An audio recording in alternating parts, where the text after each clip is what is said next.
Welcome to the first edition of Bracket Watch for 2018. It's the third week of January and there are still 2 months of the regular season remaining before Selection Sunday. Here is what we know. With certainty, Villanova is very good. So are Virginia, West Virginia, Oklahoma, Purdue, and Duke. Trae Young is one of the most fun college basketball players in recent memory. The real bracket the selection committee puts together won't look much like the one in this column. That's truly about it. We have an idea of how the rest of the season will unfold, but what makes sports so great is that they don't care about our theories. That's true with every sport during every year, and it seems particularly true about college basketball in the 2017-18 season. It's a season that has already been defined by the question, wait, are we sure XYZ team is actually good? Consider the following. Arizona entered the season as the #1 team in SI.com's rankings. The Wildcats lost 3 straight games in November, dropped a game to a mediocre Colorado team and is now ranked 23rd on KenPom.com. Arizona State was the last remaining unbeaten in the country. The Sun Devils have started Pac-12 play 2-3, including losses to Colorado and Oregon. In their most recent game, they escaped with a 2-point win at home over Oregon State, a team that is 10-7 overall this year with losses to Wyoming and Kent State. Michigan State recently climbed to the top of the polls. Since then, the Spartans lost to Ohio State by 16, Michigan, at home, by 10, and needed overtime to escape an upset bid by Rutgers. Their stay atop the polls was brief. Kentucky is justifiably outside the top 20 in the polls for the first time in nearly 2 years. All that being said, this season has taken a leap from the typical baseline of unpredictability. We've got 2 more months of twists and turns to enjoy and we'll be tracking it all,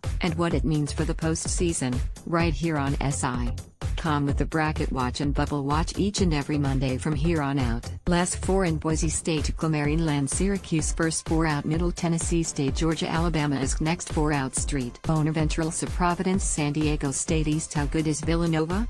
Well, the Wildcats have lost just once, falling at Butler in a game where the Bulldogs connected on 15 of 22 3-point attempts. They're scoring 126.4 points per 100 possessions, good for second in the country. They own wins over Gonzaga, Tennessee, and Xavier, the first 2 of which came on neutral floors. Jalen Brunson and Michael Bridges rank 5th and 7th, respectively, in KenPom.com's Player of the Year standings. So, how good is Villanova?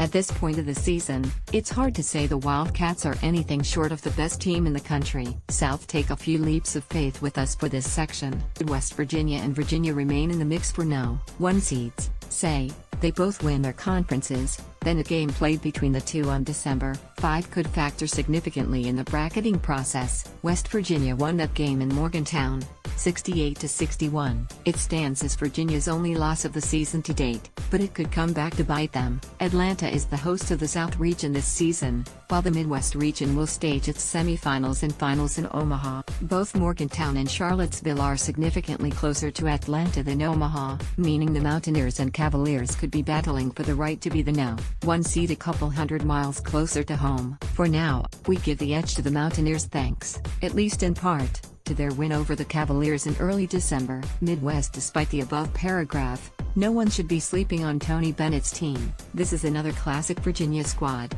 ranking 351st, also known as dead last, in the country in KenPom.com's adjusted tempo, as well as average possession length. They're first in the country in adjusted defensive efficiency, allowing 85.7 points per 100 possessions, and they haven't reached that point by fattening up on weak opponents. The Cavaliers held Rhode Island to 55 points, West Virginia to 68 points and North Carolina to 49 points. With 3 players, Kyle Guy, Devin Hall and Ty Jerome, all shooting at least 43.1% from behind the arc on at least 61 attempts. This Virginia team packs nearly as much scoring punch as the group from a few seasons ago, highlighted by Malcolm Brogdon, Anthony Gill, and London Parents. This is a national title contender. West, there's not much more we can say about Trae Young that hasn't already been said. He's appointment television every time he takes the floor, and he has turned the Sooners, projected to finish 6th in the Big 12 at the start of the season, into one of the best teams in the country.